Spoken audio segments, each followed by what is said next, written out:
জটিল জিনিস, খুবই জটিল।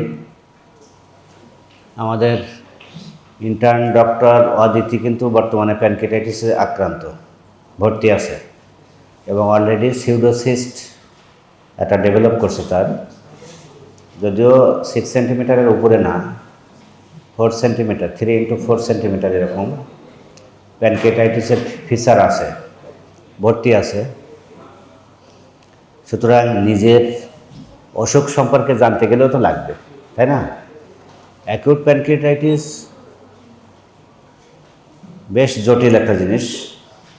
আমরা মোটামুটি এমবিবিএস লেভেলে খুব বেশি ডিপে যাব না, যেটুকু জানা দরকার টুকটাক সেটুকু নিয়ে আলাপ করব। স্লাইড অনেক ভাস্ট, অনেক কিছুই আছে, অনলাইনে অনেক কিছুই পাওয়া যায়, কিন্তু আমরা সব জিনিসকে ইমফ্যাসিস দেব না। এর মধ্যে থেকে নির্যাস যেটুকু আমাদের দরকার সেটুকু আমরা নিব। এই জন্যে তোমরা স্লাইড দেখে ঘাবড়াবে না, এটা কিন্তু যেহেতু অনলাইন থেকে করা, অনেক জটিল এবং মাইক্রো লেভেলের কথাবার্তা আছে। যেহেতু স্লাইড হয়তো তোমরা যারা অনেক সময় ডিপে পড়তে চাও পড়বা পরে, কিন্তু এর উদ্দেশ্যই না যে সবটুকু সব জানতে হবে তোমাদের, বুঝতে পারছো তো? সুতরাং আজকের লেকচারটাকে অতটা কঠিন করে নেওয়ার কিছু নাই। আমরা পরীক্ষায় যেটুকু জিনিস ধরি বা জানতে চাই, আমরা এর মধ্যে থেকে সেইটুকু জিনিস একটু ইমফ্যাসিস দেবো আর কি। প্যানক্রিয়াটাইটিস, প্যানক্রিয়াস হলো একটা রেট্রোপেরিটোনিয়াল অর্গান, তোমরা জানো, এবং রেট্রোপেরিটোনিয়াল অর্গানের যে প্যাথোলজি, এখানে যে সমস্যাগুলো হয় আসলে ম্যানেজমেন্ট করা অত্যন্ত ডিফিকাল্ট। এর রোগ এবং এই রোগগুলো দেখো, অনেক সময় আমরা ইচ্ছা করলে এফএনএসি করা বা ওখান থেকে মাংস নিয়ে পরীক্ষা করা খুব ডিফিকাল্ট। এই জন্য ডায়াগনোসিসটা আমাদের নির্ভর করতে হয় অনেক সময় সিরামের উপরে, ক্লিনিক্যাল ফাইন্ডিংসের উপরে, সিটি স্ক্যানের উপরে। ডাইরেক্ট ওখান থেকে বায়োপসি করা আসলে একটু ডিফিকাল্ট কাজ।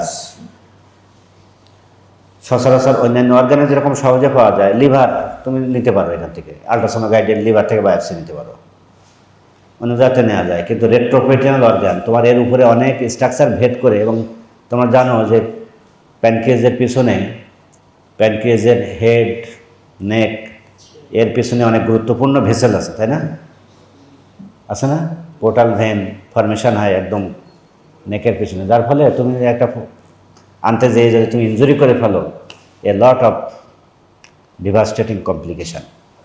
সুতরাং আমরা কিভাবে ডায়াগনোসিস করি এবং এখানে যে রোগগুলো হয় এই রোগগুলোর ম্যানেজমেন্ট কী কী রোগ হয়, কেন হয়, হ্যাঁ, এই ব্যাপারগুলো আমরা একটা এমফ্যাসিস দিব আজকে।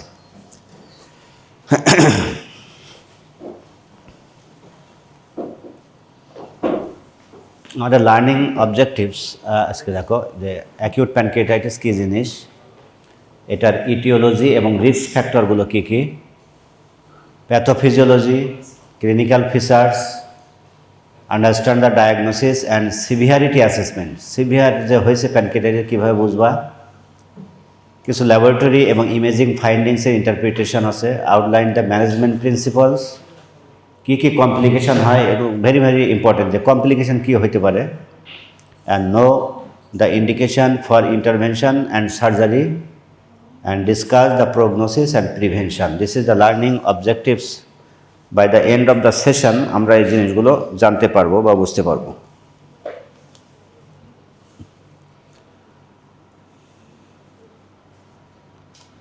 কিছু জিনিস স্লাইড আমরা শুধু দেখে যাব। আমরা জানি যে this is a retroperitoneal organ in adult 15 centimetre long আর 70 থেকে 100 গ্রাম ওজন। এর কী কী আছে, হেড, বডি অ্যান্ড টেল। আরও যদি ভালো করে ভাগ করো তাহলে head, neck, uncinate process, body and টেল।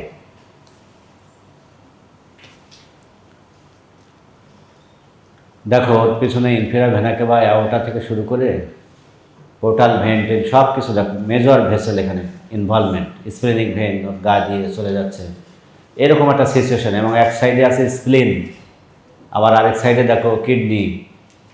মানে এর রিলেশনগুলো খুবই জটিল একটা জায়গায় প্যানক্রিয়াসটা থাকে।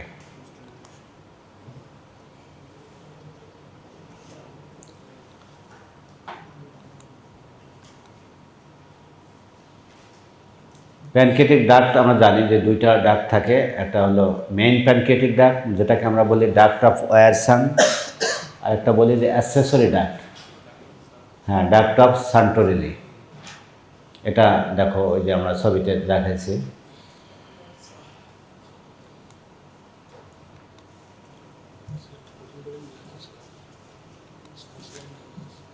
তাহলে প্যানক্রিয়াটাইটিস হলো অ্যাকিউট অ্যান্ড ক্রনিক। তাহলে অ্যাকিউট প্যানক্রিয়াটাইটিস কি? এটা হলো অ্যাবডোমিনাল পেইন থাকে এবং usually associated with raised pancreatic enzyme levels.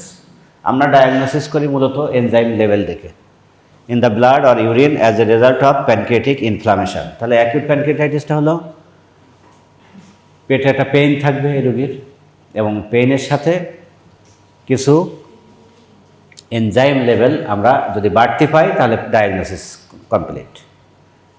এখন আমরা ডিফারেন্সিয়াল ডায়াগনোসিস হিসাবেও কিন্তু প্যানক্রিয়াটাইটিস নিয়ে আসি আমরা মাঝে মাঝে, বিভিন্ন পেপটিক আলসার ডিজিজের, অ্যাকিউট কোলেসিস্টাইটিসের নিয়ে আসি না? তাহলে প্যানক্রিয়াটাইটিসের পেন নাকি এটা কোলেসিস্টাইটিসের পেন নাকি পেপটিক আলসার ডিজিজের পেন, এটা তোমাকে বোঝা শিখতে হবে, একটু ডিফারেন্সিয়াল ডায়াগনোসিসটা বোঝা শিখতে হবে, বুঝতে হবে। তাহলে প্যানক্রিয়াটাইটিস ব্যথা যদি হয় তাহলে কিভাবে ডিফারেন্সিয়েট করবা?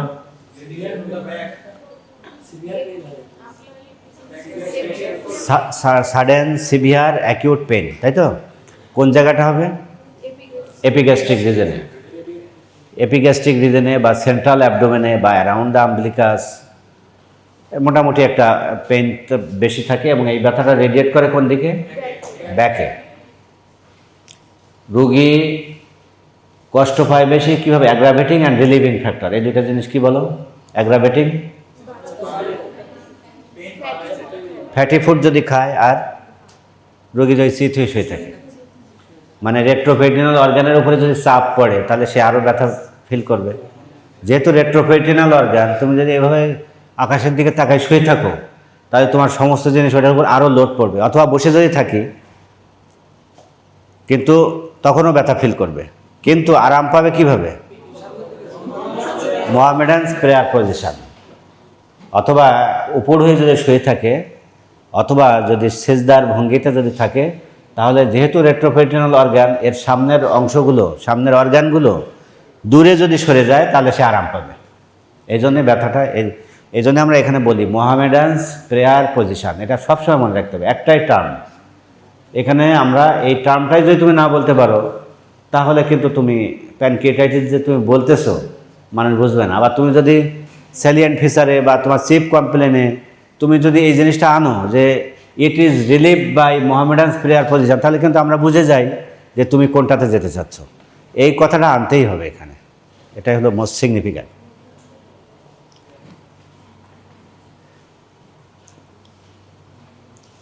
3% of all cases of abdominal pain হলো প্যানক্রিয়াটাইটিস।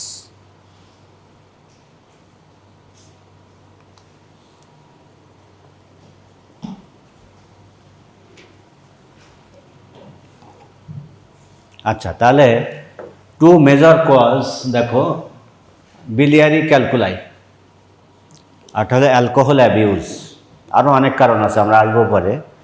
মেইন দুইটা যদি আমরা বলি তাহলে সাধারণত যে প্যানক্রিয়াটাইটিসগুলো আমরা পাই বেশিরভাগই হলো বিলিয়ারি ক্যালকুলাই, সিবিডি স্টোন বা গলব্লাডার স্টোন, এইগুলোর সাথে প্যানক্রিয়াটাইটিস একটা রিলেশান আছে।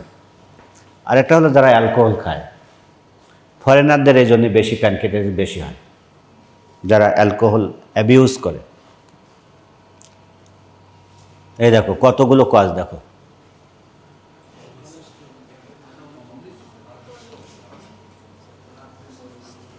এ লট অফ কজ, এটা মনে রাখার এও আছে পরে। ইডিওপ্যাথিকও কিন্তু একটা কজ, মেন একটা কজ হলো ইডিওপ্যাথিক, আসলে কোনো কারণই নাই প্যানক্রিয়াটাইটিস, যেমন অদিতির হয়েছে মনে করো, ইডিওপ্যাথিক কজ, অত গলব্লাডারে তো কোনো সমস্যা পাওয়া যায়নি।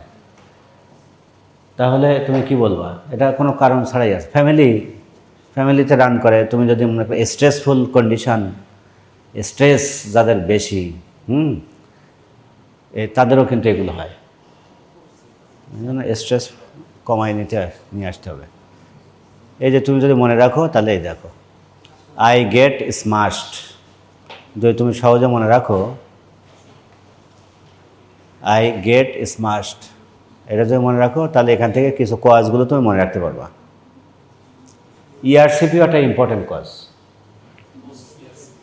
Post ERCP. ইআরসিপি করলে প্যানক্রিয়াটাইটিস হতে পারে। 2-3টা জিনিস না বললেই নয় এখানে, মানে যেমন হলো যে মেন কজ বিলিয়ারি ক্যালকুলাই, হ্যাঁ মানে গল স্টোন প্যানক্রিয়াটাইটিস নামই আছে একটা, গল স্টোন প্যানক্রিয়াটাইটিস, অথবা কোলিডোকোলিথাসিস যদি থাকে তাহলে প্যানক্রিয়াটাইটিস হতে পারে। কারণ তখন কি হয়, অ্যাম্পুলাতে যদি একটা স্টোন বেঁধে থাকে তাহলে বাইল যদি না যেতে পারে, ওই বাইলটা কী হবে, রিফ্লাক্স হয়ে কোথায় যাবে, প্যানক্রিয়াটিক ডাক্টের মধ্যে ঢুকে যাবে, যে ওইখানে ওখানকার যে প্যানক্রিয়াটিক এনজাইম আছে এগুলোর অ্যাক্টিভেট করে ফেলে। এই যে আমাদের ওখান থেকে যে এনজাইমগুলো রিলিভ হয়, ট্রিপসিনোজেন, তাই না, কাইমোট্রিপসিন আছে না, এগুলো অ্যাক্টিভেট হয়ে অটোডাইজেশন হয়। অটোডাইজেশন মানে যে এনজাইমটা তোমার খাবার হজম করার কথা, সেই এনজাইমটা প্রিম্যাচিউর অ্যাক্টিভেশন, আগেই অ্যাক্টিভেশন হয়ে গেল, যে নিজেরে খেয়ে ফেলতেছে, এই জন্যে ডেঞ্জারাস। প্যানক্রিয়াস কেন এত ডেঞ্জারাস, কারণ এটা নিজেরে খেয়ে ফেলে। নামই তো অগ্নাশয়। অগ্নাশয় মানে কি, অগ্নির আশ্রয়স্থল, অগ্নিযোগ আশয়, যেখানে অগ্নি থাকে সেটাই তো অগ্নাশয়। কেন আমরা অগ্নি বলতেছি, এটা এমন ডেঞ্জারাস, এইখানে আগুন তৈরি হচ্ছে, আগুন না ওটা আসলে, কারণ আমরা জানি যে প্যানক্রিয়াসের মধ্যে লাইপোলাইটিক, অ্যামাইলোলাইটিক, প্রোটিওলাইটিক সব ধরনের এনজাইম আছে এবং খুব শক্তিশালী এনজাইম, যার ফলে যদি ওখানে অ্যাক্টিভেশন হয়ে যায় এনজাইম, তাহলে সে নিজেই ধ্বংস হয়ে যাবে। এই কারণে তো প্যানক্রিয়াটাইটিসের কমপ্লিকেশনগুলো এত মারাত্মক। Pancreatic abscess, pancreatic effusion, pancreatic ascites, necrotising pancreatitis, pseudo pancreatic cyst, A lot of complication, এবং এত খারাপ কমপ্লিকেশন, এগুলো রোগী মারা যায়, অনেক রোগী মারাও যায়, কিছু করে ওঠার আগেই মারা যায়। আমরা তো দেখছি আমাদের চোখের সামনে, প্যানক্রিয়াটাইটিসে ভর্তি হয়েছে, অ্যাসাইটিস, এত পেট ফুলে এমন অবস্থা, মানে কমতেছেই না। এরপরে মনে করো সিভিয়ার জ্বর, ফিভার হয়ে মানে ভিতরে নেক্রোটাইজিং প্যানক্রিয়াস অ্যাবসেস হয়ে গেছে, এবার ওইটা আস্তে আস্তে ডিআইসি, এআরডিএস, প্লুরাল ইফিউশন হয়ে multi organ dysfunction syndrome, death. তোমার আইসিইউ পর্যন্ত লাগে এইসব রোগীদের। সুতরাং বি কশাস, প্যানক্রিয়াটাইটিস শুরুতেই যদি বিনাশ না করা যায় তাহলে এর কমপ্লিকেশন কিন্তু একদম ডেথ পর্যন্ত, আইসিইউ ডেথ, মানে একদম তোমার সর্বোচ্চ লেভেল পর্যন্ত তুমি এই রোগীগুলো ঠেকাইতে পারবে না।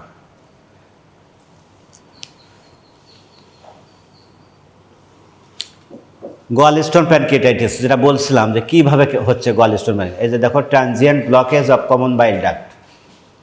গলস্টোনটা কমন বাইল ডাক্টের মধ্যে চলে আসলো, দুই একটা ছোটো ছোটো স্টোন নেমে আসলো সিবিডিতে, এসে কি হলো যে blockage of common bile duct, তখন কি হবে, reflux of bile into pancreatic duct and impair the flow of normal pancreatic juice, pancreatic জুসটাকে, ফলোটাকে সে ব্লক করে দিল। এরপরে কি হবে, premature activation of pancreatic enzymes within the duct system. Minor major যে ডাক্টগুলো আছে প্যানক্রিয়াসের মধ্যে, এগুলো অ্যাক্টিভেশন হয়ে গেল, যে এবার অটোডাইজেশন। বোঝা গেছে তো গলস্টোন প্যানক্রিয়াটাইটিস কীভাবে হচ্ছে।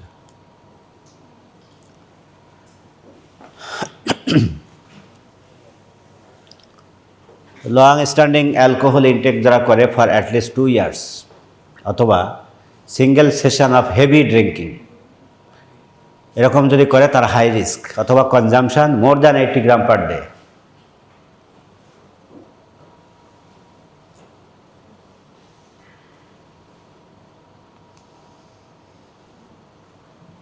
ওই যে অটোডাইজেশন যে কথাটা বলছিলাম, এগুলো আস্তে আস্তে নিজেরা পড়ে নেবা।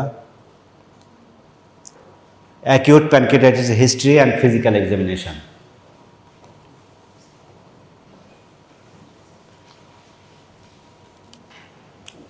এই যে অ্যাকিউট প্যানক্রিয়াটাইটিসের পেইনের যে হিস্ট্রি টেকিংয়ে তুমি যে জিনিসগুলো এমফ্যাসিস দিবা, সেই জিনিসগুলো দেখো, এই যে সাইটটা কেমন, কোথায় হয়, অনসেট কেমন, রেডিয়েশন কোথায়, এই যে তোমরা যে কথাগুলো বললা সেইগুলোই। Boring pain. বোরিং পেন এখন বোর মানে একবার খোসা দেয়া ব্যথা একদম পুরা, মানে একেবারে মনে হচ্ছে যে এখান থেকে বোরিং করে না, কোনো একটা জায়গায় ছিদ্র করে বোরিং করে যায় যেভাবে, জিনিসটা সেই রকম।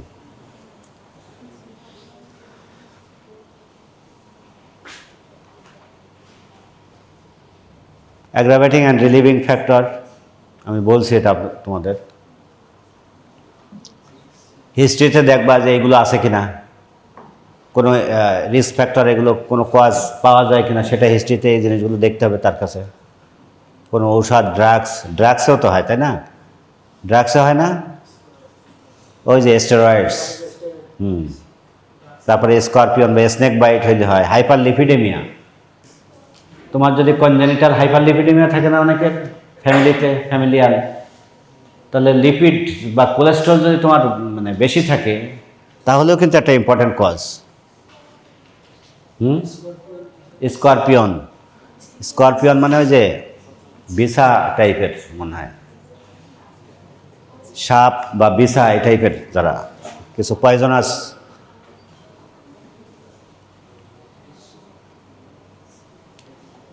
কমপ্লিকেশন আমরা জানি লোকাল আর সিস্টেমিক। সিস্টেমিকের মধ্যে আমি যেগুলো বলছিলাম যে এআরডিএস থেকে শুরু করে রেনাল ফেলিওর, ছোয়া arrhythmia, hypocalcaemia, hyper calcaemia, hyper glycaemia. লোকালে কী হয়, যেটা আমি বলছি দেখো, সাইলেন্ট কিলার, তাই না? এটা আস্তে আস্তে প্যানক্রিয়াটিক অ্যাবসেস হইতে পারে। অ্যাবসেস কীভাবে বুঝবা, যে যদি হাই গ্রেড ফিভার থাকে, প্যানক্রিয়াটিক সিউডোসিস্ট, প্যানক্রিয়াটিক ইফিউশন বা প্যানক্রিয়াটিক অ্যাসাইটিস।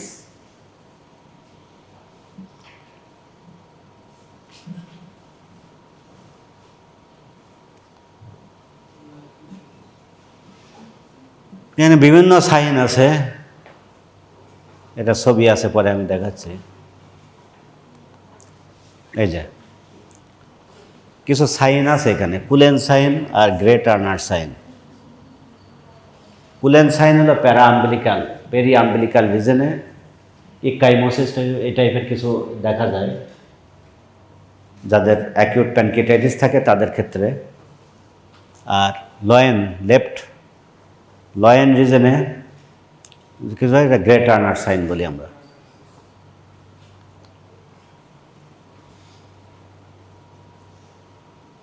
লাংসেও তোমার এখানে অনেক সময় প্লুরাল ইফিউশন ডেভেলপ করে। আবার পেটে তুমি অ্যাবডোমেনে যদি দেখো, অ্যাবডোমেন সাইলেন্ট, অ্যাবডোমেনে তুমি অস্কাল্টেশন করে, মানে অ্যাবডোমেনে যদি তুমি অস্কাল্ট করো, দেখবা কোনো বাউল সাউন্ড পাচ্ছ না, প্যারালাইটিক আইলিয়াস ডেভেলপ করে। এই জন্য এই রুগীদের মুখে খেতে দিলেও বিপদ, অ্যাবডোমেন আরও ডিস্টেনশন হয়, অনেক সময় আমরা খাওয়াও বন্ধ করে দেই।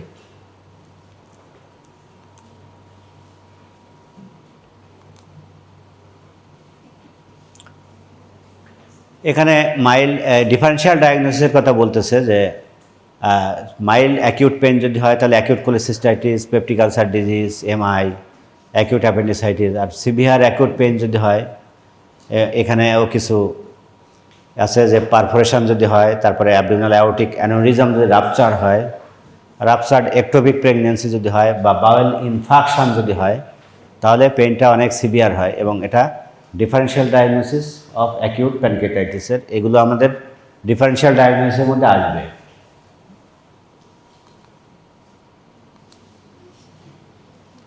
ইনভেস্টিগেশন, মূলত আমরা যেটা করি ইনভেস্টিগেশন, আমরা করি serum amylase, urinary amylase, serum lipase, এবং এর সাথে ultrasonogram of the whole abdomen, CT scan, এগুলো কিন্তু আমাদের ডায়াগনস্টিক টুল। তো অ্যামাইলেজ হলো 3 টাইমস নর্মাল যে রেঞ্জটা আছে মিনিমাম, তার 3 টাইমস হইতে হবে, বা more than 1000 international per ml, এবং এটা peak within the first 24 hours after onset of symptom. তাহলে প্রথমে বাড়ে কোনটা? সিরাম অ্যামাইলেজটা একদম 24 ঘন্টার মধ্যে, রোগীর অ্যাকিউট অ্যাটাকের পরে 24 ঘন্টার মধ্যে তুমি সিরাম অ্যামাইলেজটা যদি নর্মালের 3 গুণ বেড়ে যায়, অথবা 1000-এর উপরে যদি তুমি পাও, তাহলে বুঝবা দিস ইজ অ্যাকিউট প্যানক্রিয়াটাইটিস। এবং সিরাম লাইপেজটা বাড়ে একটু দেরিতে। লাইপেজটা কিন্তু এর হাফ লাইফ আবার বেশি এবং এটা ব্লাডে থাকেও দীর্ঘ সময় ধরে, 7 থেকে 14 দিন পর্যন্ত তুমি অ্যাকিউট অনসেটের 7 থেকে 14 দিন পর্যন্ত তুমি এটা পেতে পারো। লাইপেজটা একটু দেরিতে অ্যাপিয়ার করে, একদম সাথে সাথে যেটা পাওয়া সেটা হলো অ্যামাইলেজ। আবার লাইপেজটা কিন্তু আবার বলছে more sensitive and specific for pancreatitis, কারণ অ্যামাইলেজ কিন্তু আরও অনেক রোগে বাড়ে, আরও অনেক কিছু আরও অনেক রোগ দেখবা এখানে আছে, অনেক ডিজিজে কিন্তু এটা বাড়তে পারে, কিন্তু 3 গুণ বাড়বে না, এমনি হয়তো কিছুটা বাড়তে পারে, কিন্তু 3 গুণ বা 10 গুণ যদি তুমি দেখো তাহলে আবার ডায়াগনস্টিক। তবে লাইপেজ ইজ মোর সেন্সিটিভ, এটা মনে রাখবা। এই যে সিরাম অ্যামাইলেজ আর কী কী এতে বাড়ে, তোমাদের অনেক সময় এমসিকিউতে আসে, এবারও আসছে মনে হয়, এবার পরীক্ষায় সম্ভবত এমসিকিউতে এরকম একটা ছিল। সিরাম অ্যামাইলেজ বাড়ে এরকম কি কি রোগ আছে, তাহলে বাড়ে না কোনটা, এরকম যদি একটা থাকে তাহলে তুমি যদি না জানো তাহলে আবার বলতে পারবে না। Renal failure, liver cirrhosis, peritonitis, GIT inflammation, rupture রেক্টোপেনিস, স্যালাইভারি গ্ল্যান্ড ইনফ্লামেশন, এগুলোতে সিরাম অ্যামাইলেজ বাড়ে। টেস্টের শেষ নাই, করতে পারো অনেক কিছু, liver function test, blood serum calcium level. আমি বললাম না যে অ্যাকিউট প্যানক্রিয়াটাইটিস বা প্যানক্রিয়াটাইটিস, যেহেতু আমরা ডাইরেক্ট কোনো এভিডেন্স নাই, তুমি বায়োপসি তো করতে পারতেছো না, সুতরাং আমাকে বিভিন্ন প্যারামিটার দেখে দেখে এটাতে আগাইতে হয়।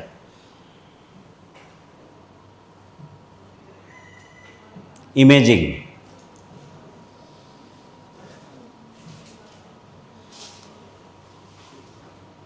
আল্ট্রাসাউন্ড, এক্স-রে, আল্ট্রাসাউন্ড কীভাবে হেল্প করে আমাদের? আল্ট্রাসাউন্ড হেল্প করে, দেখো এই যে প্রথম হলো যে গোয়াল স্টোন যেই থাকে, গোয়াল স্টোন প্যানক্রিয়াটাইটিস তো আমরা বলছি, গোয়াল স্টোন আছে কিনা একই সাথে সেটা বলতে পারে, to rule out acute cholecystitis. গোয়াল স্টোন, তাই তো, গোয়াল স্টোন বুঝতে পারি, আল্ট্রাসাউন্ড কেন প্রয়োজন অ্যাকিউট প্যানক্রিয়াটাইটিসে? দ্বিতীয়ত হলো যে অ্যাকিউট কোলেসিস্টাইটিস কিনা সেটা আমরা দেখতে পারি, আর হলো যে কমন বাইল ডাক্ট ডাইলেটেড কিনা, কমন বাইল ডাক্টের মধ্যে কোনো স্টোন আছে কিনা, সিবিডি ডাইলেটেড কিনা, এটা আমরা বুঝতে পারি, ঠিক আছে। আর হলো to evaluate change on pancreas, প্যানক্রিয়াসে কোনো ঝামেলা আছে, ইডেমা নাকি মাস, কোনো গ্রোথ আছে কিনা, কি আছে না আছে, অ্যাবসেস হয়েছে কিনা, প্যানক্রিয়াটিক সিস্ট হয়েছে কিনা, আমরা এভরিথিং আমরা এখান থেকে বুঝতে পারি। এখানে দেখো এই যে এখানে আল্ট্রাসাউন্ডে প্যানক্রিয়াসের বডিটা দেখো, সোলেন, আল্ট্রাসাউন্ড এরকমভাবে কিন্তু ডিটেক্ট করে দেয় আমাদের যে প্যানক্রিয়াসের সোলেন, ইডেমেটাস, এগুলো তো তোমার আল্ট্রাসাউন্ডে বোঝা যাবে। এই যে কালো একটা লাইন দেখতে পাচ্ছ, দেখো ওই যে হেড, বডি, টেল দিয়ে লম্বা একদম নিচ পর্যন্ত আসছে, এইটা এই যে বুঝতে পারতেছে এমনি, দেখো এই যে এখান থেকে শুরু করে এইভাবে এইভাবে এই যে পুরো আউটলাইনটা বোঝা আছে, অনেকটা কালো, এটাই হলো প্যানক্রিয়াসটা সোলেন। নর্মাল যে তার মেজারমেন্ট আছে, এটা সনোলজিস্টরা জানে যে নর্মাল প্যানক্রিয়াসের মেজারমেন্টটা কেমন, এটা ছাড়া যদি এটা বড় হয়ে যায় তাহলে সোলেন অ্যান্ড ইডিমেটাস, তারা এটা বলে দেয়। ERCP both diagnostic and therapeutic, তাই না? ইআরসিপি এখানে আমরা to look for gall stone, CBD stone আর সিবিডি ডাইলেটেশন, এটা আমরা বুঝতে পারি। In patient with severe acute gallstone pancreatitis and sign of ongoing biliary obstruction and cholangitis, an urgent ERCP should be sought.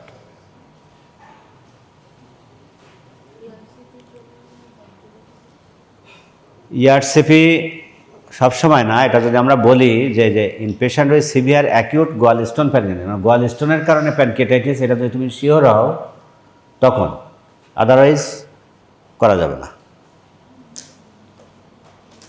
তুমি যদি গোয়াল-স্টোন pancreatitis যদি তুমি সিবিডির মধ্যে যে স্টোনটা যদি রিলিভ করতে পারো, আর প্যানক্রিয়াটিক ফ্লুইড যদি সহজেই ড্রেন হয়, রিফ্লাক্স না হয়, ব্যাক প্রেশার না হয়, তাহলে তো আরাম পাবে রোগী।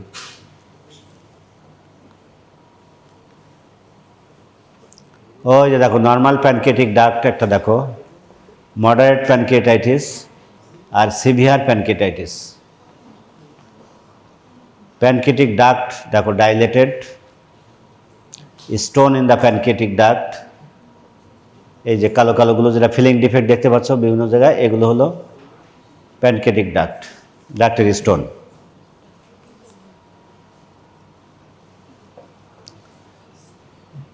প্লেন অ্যাবডোমিনাল এক্স রে, পেটের একটা এক্স রে করলে এক্স রেতে কী হেল্প করতে পারে প্যানকেটাইটিসে? প্যানকেটাইটিস হলে যদি একটা প্লেন একটা এক্স রে করি পেটের, কী হেল্প করবে? কোনো তথ্য পাওয়া যাবে? ক্যালসিফাইড স্টোন যদি থাকে তাহলে পাবো, প্যানক্রিয়াটিক স্টোনও যদি থাকে সেটাও পাবো, ক্যালসিফাইড গল স্টোন যদি হয় সেটাও পাবো, তাই তো? আর ওই যে generalised or local ileus, ileus মানে কি? আইলিয়াস বলতে কি বোঝো? প্যারালাইটিক আইলিয়াস মানে কি?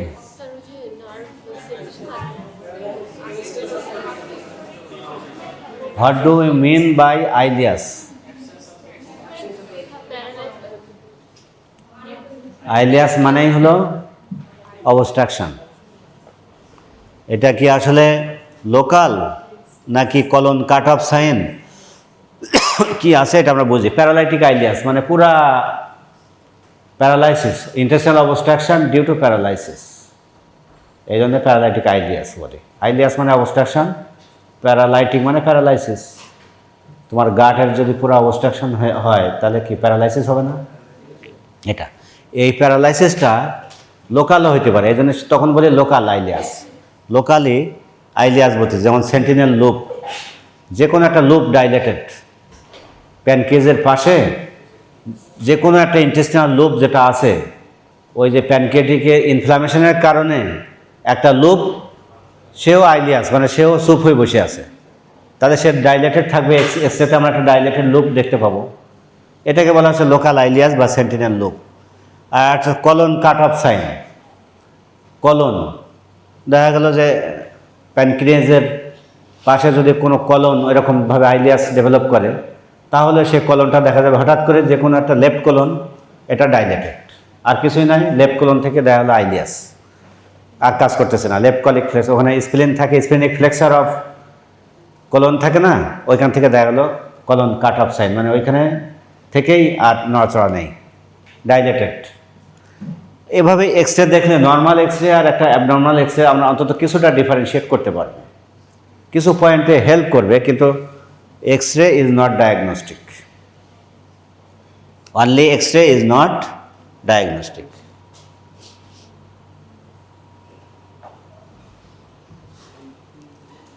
ওই যে দেখো এই ডাইন সাইডে দেখো একটা লুপ, এখানে যেটা দেখা যাচ্ছে একটা ileus, colon cut off sign left সাইডে।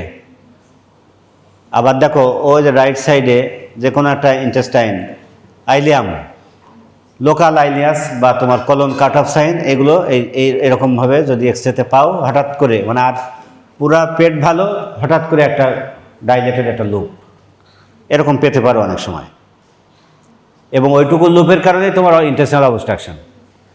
গাটের একটা অংশ যদি না নড়ে তা তোমার খাবার পাস করতে পারবে, এই কারণে তার অবস্ট্রাকশন ডেভেলপ করে।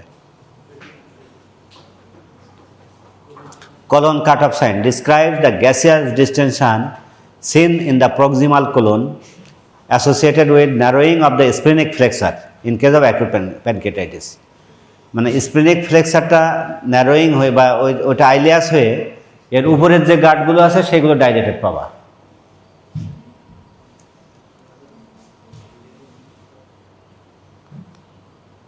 সিটি স্ক্যান, সিটি স্ক্যান কীভাবে হেল্প করতে পারে আমাদের? সিউডোসিস্ট অর অ্যাবসেস অথবা কমপ্লিকেশন অফ অ্যাকিউট প্যানক্রিয়াটাইটিস, এগুলো বুঝতে গেলে তোমাকে সিটি স্ক্যানের হেল্প নিতেই হবে। অনেক সময় আমরা কন্ট্রাস্ট ইনহ্যান্স সিটি স্ক্যান করি, কন্ট্রাস্ট ইনহ্যান্স সিটি স্ক্যানে এগুলো আরও সুন্দরভাবে বোঝা যাবে। এই এক্সরেটা, এই সিটি স্ক্যানের এই ফিল্মটা একটু দেখো, দেখে বোঝার চেষ্টা করো। এইরকমভাবে কিন্তু সিটি স্ক্যানের ফিল্মগুলোতে এইরকম পাবা, অনেকগুলো পাবা। এইখানে তোমরা একটু বোঝার চেষ্টা করবা, দেখো স্টোমাকটা কোন রিজনে থাকে, ওই যে সামনের দিকে দেখেছো, দেখা যাচ্ছে না, এই যে আমার কারণে, ও আচ্ছা, এখানে তারপরে দেখো এটা লিভার, লিভার কোন স্প্লেনে দেখো, প্যানক্রিয়াজের একদম টেনটা দেখো কোথায় আছে, দেখা যাচ্ছে? এই দেখো স্প্লেন, এই হলো প্যানক্রিয়াজ, দেখো এটা স্টোমাক, এটা কি স্টোমাকের মধ্যে যে গ্যাস। এরপরে আসো, এটা কি,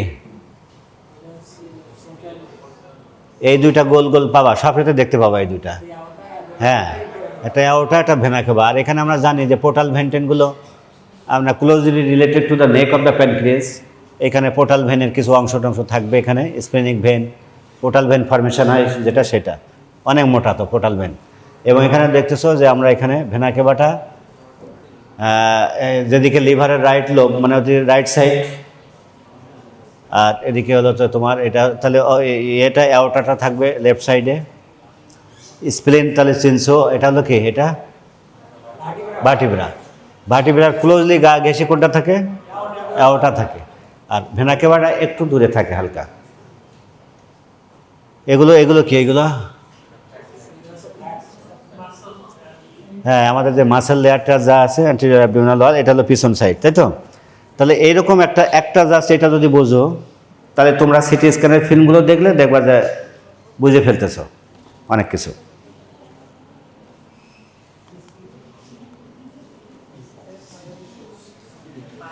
এখানে একটা সিটি স্ক্যানের ফিল্ম দেখো, যে প্যানক্রিয়াস, যেটা প্যানক্রিয়াসটা দেখো অনেকটা মানে হ্যাঁ সোয়েলিং আছে, হোমোজেনাস না, মানে কেমন যেন একটু দেখতে, কিছু সাদা কিছু কালো এরকম, মানে এটা বোঝা যাচ্ছে যে এটা অ্যাবনর্মাল। এত জটিলে আমরা যাব না, সব কিছু পড়ার দরকার নাই। এটা তো প্যানক্রিয়াস মানে তো কঠিন জিনিস, আমি তো এই জন্য বললাম যে আমি সব পড়ানোর তো দরকার নাই, আমি এই জন্য এসকেপ করতেছি অনেক কিছু।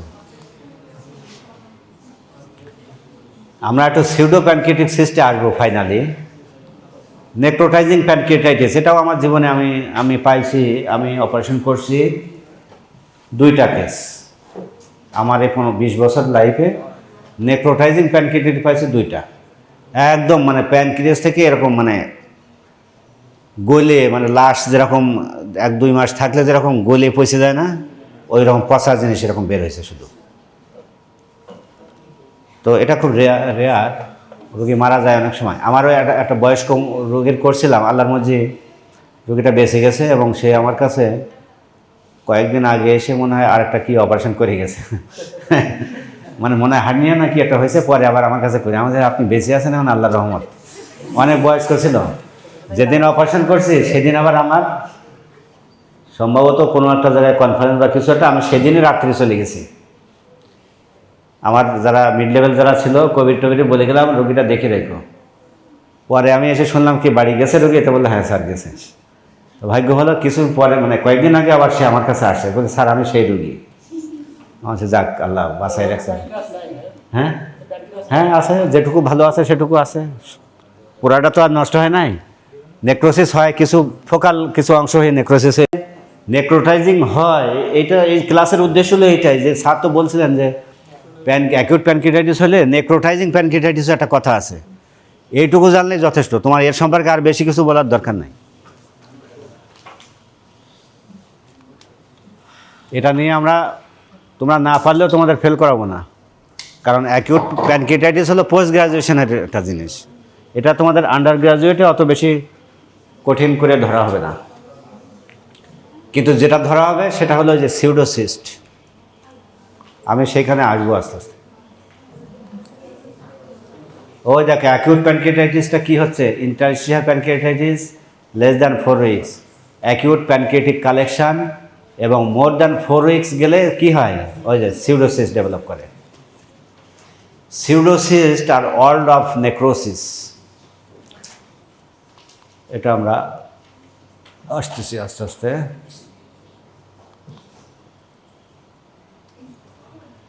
দরকার নাই, এই যে pancreatic pseudocyst,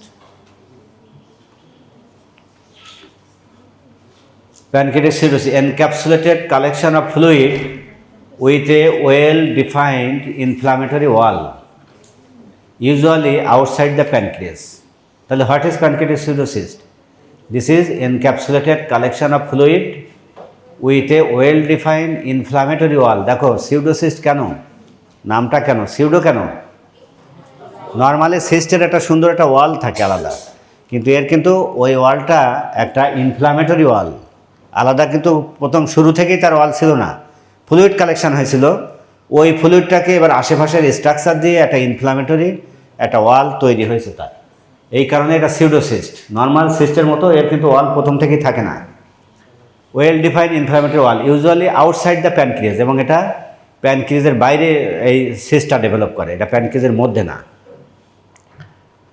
with minimal or no necrosis, usually round or oval, appears after 4 weeks of onset of acute pancreatitis. তাহলে ওই যে ছবিতে দেখো, এই প্যানক্রিয়াটিস সিউডোসিস কিন্তু আমি আমার জীবনে অনেক বেশ, আমার তো মনে হয় 7-8টা পাইছি, এবং এটার অপারেশনও করছি, ভালো হয়ে গেছে রোগী।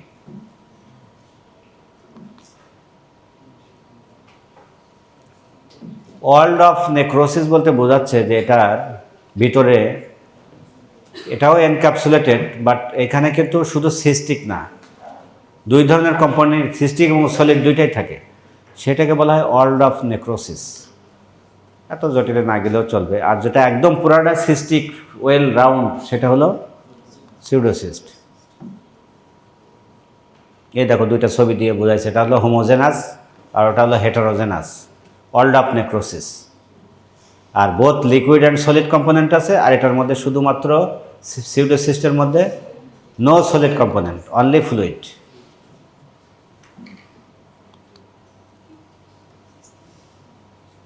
সিউডোসিস্ট আমরা আগেও ব্যাখ্যা করছি কী জিনিস।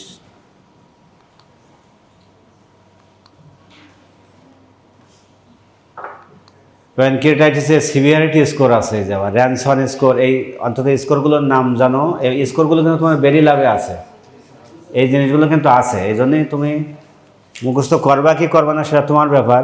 এক্সামিনার যদি খারাপ হয় অনেক সময় হয়তো বলতে পারে যে অ্যাকিউট প্যানক্রিয়াটাইটিসের স্কোরগুলো কী কী, স্কোরের কী কী প্যারামিটার আমরা দেখি, বললেও বলতে পারে। আমি ধরবো না, মানে অন্যরা ধরলে আমি কিছু বলতে পারবো না। এই দেখো এখানে র্যানসনস স্কোর, এটা আমি পড়েছি, পোস্ট গ্র্যাজুয়েশনে মুখস্থ করছিলাম, এখন আমার কিন্তু কিছুই মনে নেই। ওই যখন দরকার সেইটুকু সময় মনে রাখছি, পরে আর মনে রাখি না। এই অনেক কিছু আছে মনে রাখার কৌশলটা আছে, দেখো এই কিন্তু জটিল আসলে, এত জিনিস মনে থাকে। গ্লাসগো স্কেল, এই দেখো অ্যাপাচি 2 স্কোর, তোমাদের সুন্দর করে সাজাই দেওয়া আছে এখানে যদি মনে হয়। এবার হলো যে অ্যাকিউট প্যানক্রিয়াটাইটিস ম্যানেজমেন্টটা কী, এটা ইম্পর্টেন্ট। যে একটা অ্যাকিউট প্যানক্রিয়াটাইটিসের রোগী আসলে কীভাবে তুমি ম্যানেজ করবা, এই যে নাথিং বাই মাউথ, নাকে নল শিরায় জল, নাকি ফ্লুইড রিসাসিটেশন, অ্যানালজেসিক্স দিবা, আন্ডারলাইং কজ যদি পাওয়া যায়, নো রোল ফর অ্যান্টিবায়োটিক্স। কিন্তু তারপরেও আমরা টু প্রিভেন্ট কমপ্লিকেশান অবশ্যই আমরা অ্যান্টিবায়োটিক দিই।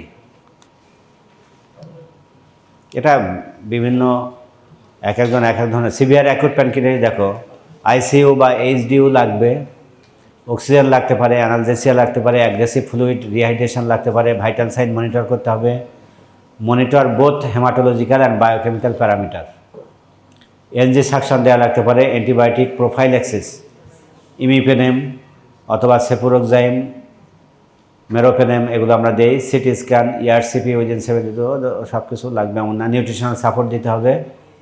অর্গান ফেলিওরের জন্য আইসিইউ বা এইচডিইউ এর ম্যানেজমেন্ট লাগবে।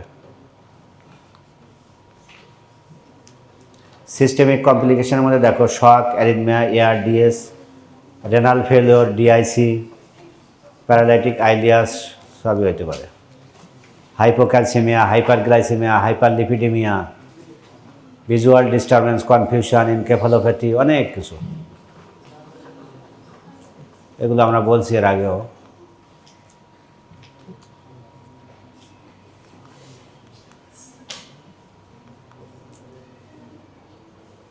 পেশেন্ট ডিটেরিয়েট করলে আমরা নেক্রোসেক্টমি বলি, যে প্যানক্রিয়াটিক নেক্রোসিস বললাম না, ওটাকে বলা হয় নেক্রোসেক্টমি। তারপরে এই কথাগুলো মনে রাখো মাঝখানে, যে প্যানক্রিয়াটিক অ্যাবসেস যদি হয়, ক্লোজ কন্টিনিউয়াস ল্যাভেজ, বলি ল্যাভেজ একবার ছবি টবি আছে মনে হয়, একদিক দিয়ে কন্টিনিউয়াস ইরিগেশন দেই আমরা, একদিক দিয়ে ইরিগেশন দেই, আবার একদিক দিয়ে বের, আমি করছি ওই যে বুড়িটার করছিলাম এটা। নেক্রোসেক্টমি করার পরে আরও তো কিছু কিছু থাকে, অত বেশি টেনিটেরি ছাড়া যায় না, তখন ওই এক সাইড দিয়ে 48-72 ঘন্টা পর্যন্ত স্যালাইন দিয়ে রাখছিলাম, মানে একটা দিয়ে ওই ক্যাভিটির মধ্যে একটা টিউব দিয়ে রাখছি যেটা দিয়ে নর্মাল স্যালাইন যাবে, আর একটা দিয়ে বের হয়ে যাবে আরেক দিক দিয়ে। বইটা বেঁচে গেছে কিন্তু, মানে এটা বইয়ে আছে তা না, আমি ওইখানেই আমার জীবনে প্রথমে অ্যাপ্লাই করছি এটা। তাহলে এবার বোঝো যে ক্লোজ কন্টিনিউয়াস ল্যাভেজ যেটাকে বলে, এ তো আর সব দিনেই পাবা না, জীবনে একটা দুটাই পাবা, এই জন্যে পড়ে রাখলে ওইটাই হলো ম্যানেজমেন্ট। আমি যদি ওইটাই না জানতাম তার জন্য আমি ওইটা অ্যাপ্লাই করতাম না, তাহলে ওই যে থিওরিটিক্যাল নলেজ ওইটা আমার কাজ দিচ্ছে ওইখানে। এটাই হলো মানে এর রহস্য হলো এটাই।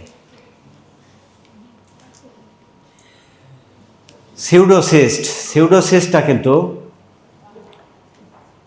সিউডোসিস্টে মনে করো যে ডায়াগনোসিস, প্রথম হলো যে ডায়াগনোসিস করবা কীভাবে, আইদার আল্ট্রাসাউন্ড আর সিটি স্ক্যান, ঠিক তো, আল্ট্রাসাউন্ড বা সিটি স্ক্যান। আচ্ছা, তাহলে সিউডোসিস্ট যে অপারেশন করবা কি করবা না, কোন রুল, এর একটা রুল আছে, রুলটা জানো? রুল অফ 6, রুল অফ 6 কী জিনিস সেটা?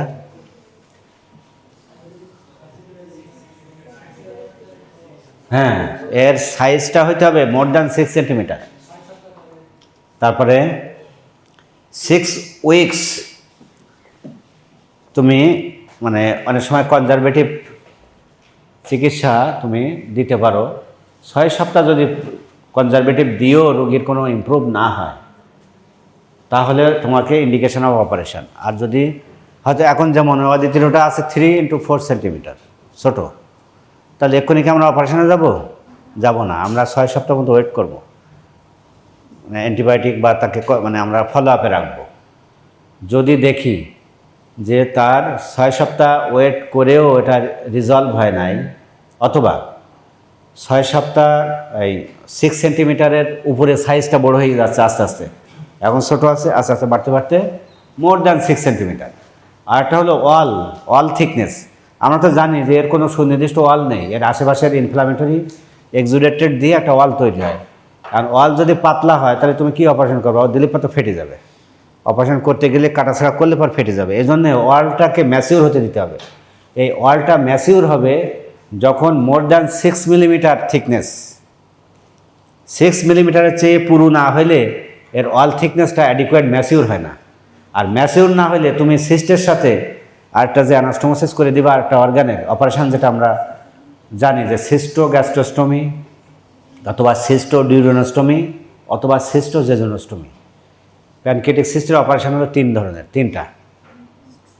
এর অবস্থান অনুযায়ী এটা যদি স্টোমাকের ক্লোজ টু দ্য স্টোমাকের পিছনে যদি থাকে, এ তো রেট্রোপেরিটোনিয়াল না, রেট্রোপেরিটোনিয়াল তো, তাহলে সিস্টার অবস্থান যদি রেট্রোগ্যাস্ট্রিক থাকে তাহলে অপারেশনের নাম হলো সিস্টোগ্যাস্ট্রোস্টমি, মনে থাকবে।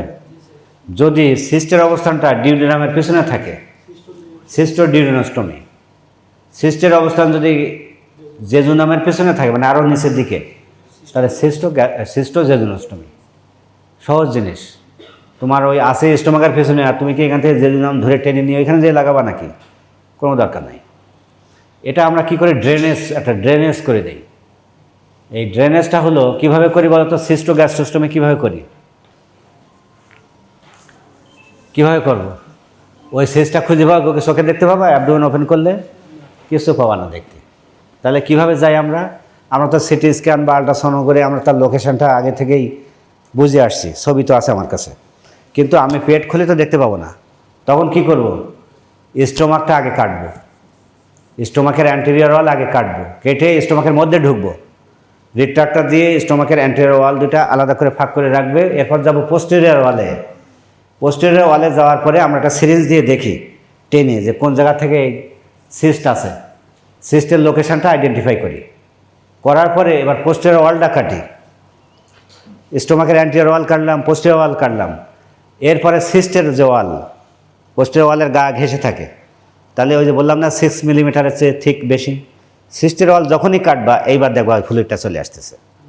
তখন আমরা কি করি, ওই স্টোমাকের ওয়াল আর সিস্টের ওয়াল যেটা কেটে দিয়েছি মার্সুপাইলাইজেশন করে দেই। মার্সুপাইলাইজেশন বোঝো, চারিদিকে সেলাই দিয়ে দিয়ে দিয়ে দিয়ে মার্জিনটা ওই দুইটা ওয়াল এক করে দিই, যাতে ওই সিউডোসিস্টের মধ্যে ফ্লুইড যদি জমেও ড্রেন হবে কোথায়, স্টোমাকে। ফাইনালি আমরা anterior wall of stomach close করে দিই। মজার না এই অপারেশনটা? না মানে শুনে কেমন মনে হচ্ছে? তোমরা তো আর এটা আগে থেকে বুঝো নাই, এখন তো বুঝতে পারছো যে জিনিসটা কী। এটা তো আমিও বুঝতাম না, আমি তো পোস্ট গ্রাজুয়েশান করার পরেও তো মনে করো যে এই জিনিসটা কোনোদিন দেখিও নি। পরে আমার লাইফে তাহলে অনেক পাইছি, পেয়ে যেটা এভাবে করে দিচ্ছি, খুব সুন্দর বইয়ে দেখছি, ছবি দেখছি। সব অপারেশনকে তুমি তোমার জীবনে কি তুমি দেখে আসতে পারবা? অনেক অপারেশন আছে তুমি তোমার লাইফে পাওয়াই নাই ট্রেনিং পিরিয়ডে, কিন্তু তুমি জানো থিওরিটিক্যালি, তখন তোমাকে অ্যাপ্লাই করতে হবে ওখানে। তো দেখো, তার মানে সিস্টোগ্যাস্ট্রোস্টমি, তোমরা তো বলতেই পারতেছ না যে কীভাবে দেখবো এটা। অ্যান্টেরিয়র ওয়াল না কাটলে তুমি যতই ঘোরাঘুরি করো, ওই পোস্টেরিয়র ওয়াল পর্যন্ত তোমাকে যেয়ে তারপরে না এটা পাবা। তাহলে এটা আরও সহজ কীভাবে? এত কাটাকাটি করে করলে এন্ডোস্কোপিক্যালি করা যায়। তুমি যদি এন্ডোস্কোপ ঢুকে স্টোমাকের মধ্যে গেলাম, এবার এন্ডোস্কোপ দিয়ে যদি একটা সিরিঞ্জ বের করে ওই পিছনে যেখানে সন্দেহ হচ্ছে ঢুকাই দিলাম, দিয়ে অ্যাসপিরেট করলাম, দেখলাম ফ্লুইড আসে। এবার এন্ডোস্কোপের মধ্যে দিয়ে যন্ত্র দিয়ে যদি কেটে দিই, ওইটা কেটে দিলে আমার ড্রেনেজটা কোথায় হবে? স্টোমাকের মধ্যে। তাহলে তোমার আর পেটও কাটা লাগলো না, স্টোমাকেও কাটা লাগলো না। এন্ডোস্কোপিক পারকিউটিনিয়াস ড্রেনেজ করা যায়, এন্ডোস্কোপিক ড্রেনেজ করা যায়, অনেকভাবেই করা যায়, আবার ওপেন মেথডেও করা যায়। তো সিউডো প্যানক্রিয়াটিক সিস্ট কিন্তু এই জন্য ইম্পর্টেন্ট যে এটা আমাদের পরীক্ষা থাকে বা আমরা রুগী পাই, অনেক সময় আমাদের ওয়ার্ডে পাই রুগী এই ধরনের। তাহলে এবার দেখো এখানে যা লেখা আছে, দেখো percutaneous, transgastric, gastrotomy and place double pigtail drain. তুমি যদি পারকিউটিনিয়াস মানে এই যে স্কিন দিয়ে সোজা ট্রান্সগ্যাস্ট্রিক মানে স্টোমাকের মধ্যে চলে গেলা, এরপর সিস্টের মধ্যে চলে গেলে পোস্টেরিয়র ওয়াল দিয়ে এবার তুমি একটা পিকটেল ড্রেন দিয়ে আসলা, ওর মধ্যে একটা ড্রেন ঢুকাই দিয়ে আসলে, তাহলে এভাবেও করা যাবে পারকিউটিনিয়াসলি। তারপরে এন্ডোস্কোপিক, দেখো endoscopic ultrasound guidance and place tube drain. Endoscopic আল্ট্রাসাউন্ডও আছে, ওটা দিয়ে তুমি যেমন আমি বললাম না যে একটা সিরিঞ্জ অ্যাসপিরেশন করলে আসলে তুমি বুঝবা। তুমি যদি অ্যাসপিরেশন করে না বুঝে ওই আল্ট্রাসাউন্ডটা ঢুকাই দিয়ে দেখতে চাও, তাও দেখতে পারবা। ওই এন্ডোস্কোপির মধ্যে দিয়ে ছোট্ট একটা আল্ট্রাসাউন্ড যাবে একটা তারের উপর দিয়ে, এটাও আছে এখন। তারপরে surgical drainage, internal drainage into gastric আর জেজুনাম অথবা ডিউডেনাম, যেটা বললাম কিন্তু করা যায়। এই দেখো আমি যেটা বললাম মুখে, এবার দেখো এই যে স্টোমাকের অ্যান্টেরিয়র ওয়াল কাটলাম, পোস্টেরিয়র ওয়াল কাটলাম, কেটে ওই সিউডোসিস্টের ওয়ালও কাটলাম, কেটে ওই চারিদিকে সেলাই দিয়ে দেখো মার্সুপাইলাইজেশন করে দিয়ে আসলাম। এটাই হলো সিস্টোগ্যাস্ট্রোস্টমি। এই তো আজকের মোটামুটি এই শেষ।